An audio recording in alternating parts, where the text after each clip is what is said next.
Project folder को open करना। Open करने के बाद ये तुम्हारे फाइनल वाले सब फ़ोल्डर में आना। एंड सब फ़ोल्डर में आने के बाद यहाँ पे देखो टॉप में ना एड्रेस है पूरा, है ना, पाथ है पूरा तुम्हारे सिस्टम का। तो आपको ना यहाँ पे सिंपली ये जो फ्री स्पेस है यहाँ पे क्लिक करना है। एक ये ऑप्शन है। एंड सेकेंड ऑप्शन, अगर यहाँ पे क्लिक नहीं होता है तो सिंपल यहाँ पे देखो ये प्रीवियस लोकेशन वाला आइकन है, यहाँ पे क्लिक करना। ठीक है, ये भी एक ऑप्शन है। और ऑप्शन 3 है, अगर आप विंडोज़ 11 यूज़ कर रहे हो तो आप राइट क्लिक करना। राइट क्लिक करने के बाद थोड़ा वेट करना, ओपन इन टर्मिनल, सिंपल ये कर देना। तो 3 ऑप्शन है, मतलब ये ऑप्शन 1, ऑप्शन 2 कि यहाँ पर आ जाएगा, यहाँ पे CMD लिखना और एंटर हिट करना। CMD लिख के एंटर हिट करना, तो ये CMD ओपन हो जाएगा। एंड ऑप्शन 3 इज़ कि यहाँ पे क्लिक करके CMD लिखना, तो और ओपन हो जाएगा। ओके, एंड ये ओपन होने के बाद आपको यहाँ पे कमांड डालना है Python app.py as it is, जैसा मैंने लिखा है वैसा लिखना और एंटर हिट करना। और एंटर हिट करने के बाद वो पूरा लोड होगा, लाइब्रेरीज वगैरह वो लोड करेगा पूरी। ओके, एंड लोड होने के बाद थोड़ा टाइम लेगा वो। ओके, जैसे कि ये अभी लोड हो गया है। ओके, लोड होने के बाद ना आखिरी में एट दी एंड आपको ना एक URL मिलेगी, एक लिंक मिलेगी, जैसे कि अब ये रन हो रहा है। ओके, तो रन होने के बाद सो यहाँ पे एक लिंक मिलती है। ओके, सो आपको ना ब्राउज़र पे इस लिंक पे जाना है। ब्राउज़र पे ये लिंक टाइप करना 127 एज इट इज़ और इस लिंक पे जाना। ओके, तो जैसे देखो ये एक होम स्क्रीन है, जो एक नॉर्मल सी मैंने एक होम स्क्रीन बना दी है जहाँ पे IDCS की इन्फॉर्मेशन डाली हुई है। ओके, एंड अबाउट अस है, यहाँ पे अपन प्रोजेक्ट की इन्फो डाल सकते हैं, मेंबर्स वगैरह। एंड लॉगिन पेज है, लॉगिन कर सकते हैं।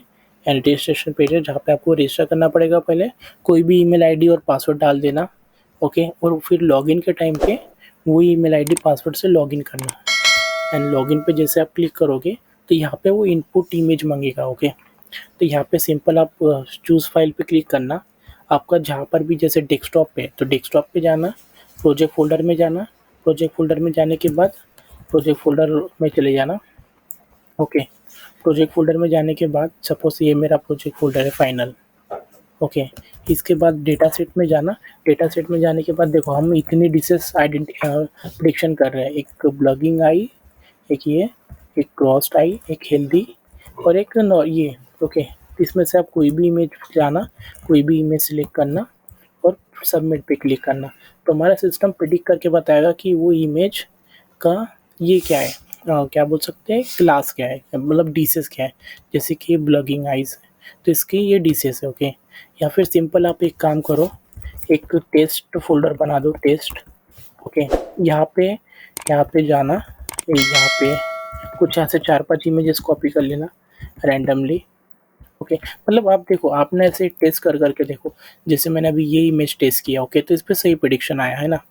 तो आप क्या कर सकते हो, इसी इमेज को कॉपी करो, इसी इमेज को कॉपी करना और टेस्ट फोल्डर में जाके रख देना।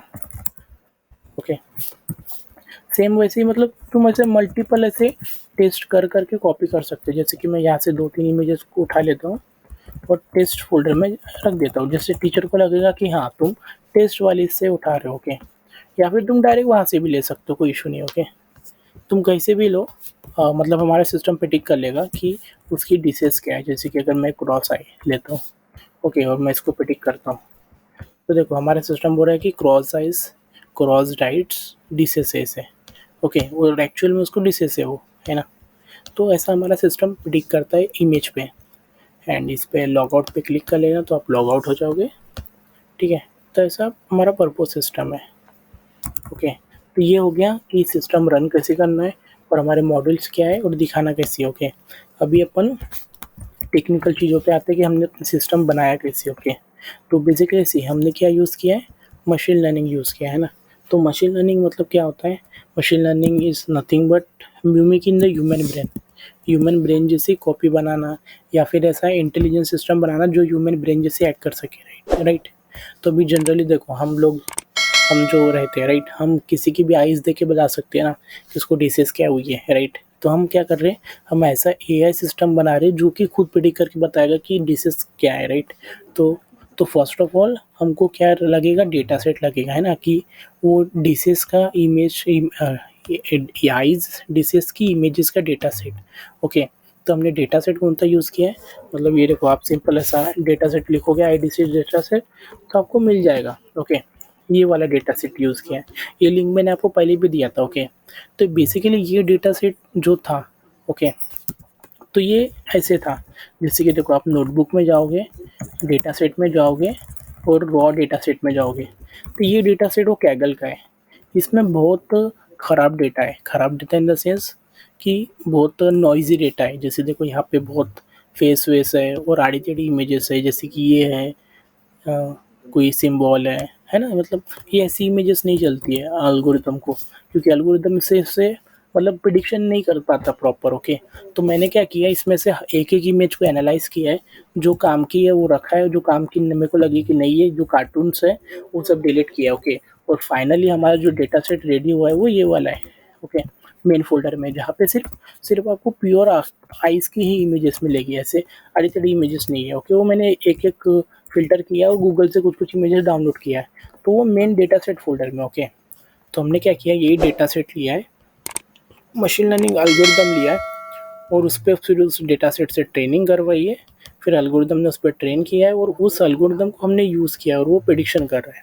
और हमने ट्रेनिंग, अगर आपको ट्रेनिंग का कोड देखना है तो आप नोटबुक वाले फ़ोल्डर में आना, नोटबुक में देखो एल्गोरिदम ट्रेनिंग है, अगर आप इसको ओपन करोगे तो यहाँ पे पूरी एल्गोरिदम ट्रेनिंग है, एक्यूरेसी वगैरह है। ओके, तो देखो, इस फाइल में सबसे पहले, ये तो नॉर्मल एचटीएमएल फाइल है। ओके, तो जैसे अगर आप देखोगे, सबसे पहले क्या कर रहे हैं, हम लाइब्रेरी से इंपोर्ट कर रहे हैं। हमने मशीन लर्निंग की बहुत सारी लाइब्रेरीज यूज़ की है, जैसे कि केरास है, टेंसर फ्लो है, एसक्यूएल है, ये बहुत बड़ी बड़ी लाइब्रेरीज है मशीन लर्निंग की, जो हमने एल्गोरिदम्स प्रिडिक्शन वगैरह के लिए यूज़ होती है। ओके, और मैंने एक ये मेथड बना लिया लोड इमेज, जो कि क्या करती है, मतलब हम live predict load image load करती है, उसको डिस्प्ले करवाती है। ओके, ये काम की नहीं है वैसे, ये ऐसी ही है, जस्ट रफ मेथड है। एंड देन बाद में हम क्या करते हैं, डेटाबेस में चेक कर रहे हैं कि कौन कौन सी डिसीज़ है, तो हमने ये 5 4 डिसीज़ है और एक मैंने हेल्दी रखा है, ताकि हमको हेल्दी भी आइडेंटिफाई हो। जैसे क्रॉस्ड इमेज मतलब होता है ना कि किसी की आँखें लेफ्ट साइड रहती है, किसी की राइट साइड रहती है, वो। और ब्लगिंग आइज़ मतलब किसी-किसी की आइज़ में मतलब बहुत सा ये रहता है ना, बहुत बड़ी रहती है, राइट? ये मतलब तुम ये कि ये कैटरैक्ट से व्हाटएवर। ओके, ये मतलब कि अभी मोतिया बिंदु बोलते हैं, वो है। ये वाली मतलब जो रेड आइज़ होती है वो है, और हेल्दी मतलब नॉर्मल। और यहाँ से हम क्या कर रहे हैं, डेटा सेट को लोड कर रहे हैं। फिर हम डेटा सेट लोड करने के बाद ये हम प्लॉट कर रहे हैं रैंडम इमेजेस, ये रैंडम इमेजेस हैं। एंड हमने इंसेप्शन एल्गोरिदम यूज़ किया। ओके, डीप लर्निंग में इंसेप्शन एल्गोरिदम मतलब बहुत एक्यूरेट और बहुत बड़ा एल्गोरिदम है। ओके, तो हमने ये इंसेप्शन एल्गोरिदम यूज़ किया। ओके, फिर हमने क्या किया, एल्गोरिदम को ट्रेनिंग किया है, फिर एल्गोरिदम ने उस डेटा सेट पे ट्रेनिंग किया है। ओके, ट्रेन करने के बाद देखो, एट द एंड हमारी 80% एक्यूरेसी आई है। ओके, और ये उसका एक्यूरेसी ग्राफ, ये उसका लॉस कि कितना लॉस कर रहा है, final accuracy is this one, 80% के आसपास। ओके, एंड हम ये लाइव प्रिडिक्ट करके देख रहे हैं कि वो सही प्रिडिक्ट कर रहा है या नहीं, तो हमारा एल्गोरिदम ठीक-ठाक प्रिडिक्ट कर रहा है, अच्छा खासा। ओके, तो ये एल्गोरिदम ट्रेनिंग हो गया। सेम है टेस्टिंग के लिए, कि टेस्टिंग वाली, इसमें भी वैसे ही है कि हम इंपोर्ट कर रहे हैं लाइब्रेरी, हम कैटेगरी का लोड कर रहे हैं, हम एल्गोरिदम लोड कर रहे हैं, एंड देन हम लाइव प्रिडिक्ट कर रहे हैं और उसको डिसेस आइडेंटिफाई कर रहे हैं, ऐसा है। ओके, एंड सी, ये तो हो गया एल्गोरिदम पार्ट। ओके, अभी देखो, अभी जो हमने वेबसाइट बनाया है, ओके, तो वेबसाइट हमारे नॉर्मल किस में, HTML CSS में, और लैंग्वेज कौन सी है, पाइथन है, और डेटाबेस में क्या है, database is SQL light, my SQL का जो लाइट वर्जन होते हैं। ओके, और अभी सी, ये जो फ्रंट एंड है और ये लैंग्वेज है, ओके, इन दोनों को कनेक्ट करने के लिए हमने क्या यूज़ किया, फ्लास्क। फ्लास्क एक फ्रेमवर्क है पाइथन में, जिससे हम वेबसाइट बना सकते हैं। ओके, वेबसाइट बना सकते हैं इन द सेंस, जैसे कि देखो, अभी ये हमारी वेबसाइट है, राइट? तो वेबसाइट में देखो, अभी ये एक रूट हो गया, राइट, तो लॉगिन पे। अगर मैं रजिस्टर पे क्लिक करता हूँ तो देखो ये रूट चेंज हो गया। सेम अगर मैं होम पे क्लिक करता हूँ तो रूट चेंज हो गया, अबाउट अस पे क्लिक करता हूँ तो रूट चेंज हो गया, राइट? तो ये सारे रूट्स ना हमको डिफाइन करना पड़ता है फ्लास्क में। तो ये सारे रूट्स app.py में डिफाइंड है। ओके, तो याद रखना पाइथन लैंग्वेज है, फ्लास्क फ्रेमवर्क है, माइस्क्यूएल डेटाबेस है, इंसेप्शन एल्गोरिदम है, एक्यूरेसी 80% है, कैगल से डेटा सेट लिया है। ओके, यहाँ पे भी वही हो रहा है, देखो लाइब्रेरी लोड कर रहे हैं, क्लासेस लोड कर रहे हैं, एल्गोरिदम लोड कर रहे हैं, फिर प्रिडिक्शन वाला एक फंक्शन बनाया जो प्रिडिक्ट करता है, और हमने यहाँ पे रूट डिफाइन किया है। जैसे कि देखो ये होम पे, तो होम पे कोई आता है तो कौन सा पेज दिखना चाहिए HTML का, या अबाउट अस पे कोई आता है तो क्या दिखना चाहिए, तो ऐसे डिफाइन करना पड़ता है इसमें और फ्लास्क में। ओके, तो ये ऐसे ही मैंने डिफाइन करके रखा है, तो ये बस ऐसे ही सिस्टम वर्क करता है। If you have any doubt, then you can comment in the comment section. I will try to reply soon. And thank you friends for watching my video. If you are new, then subscribe channel and share with your friend.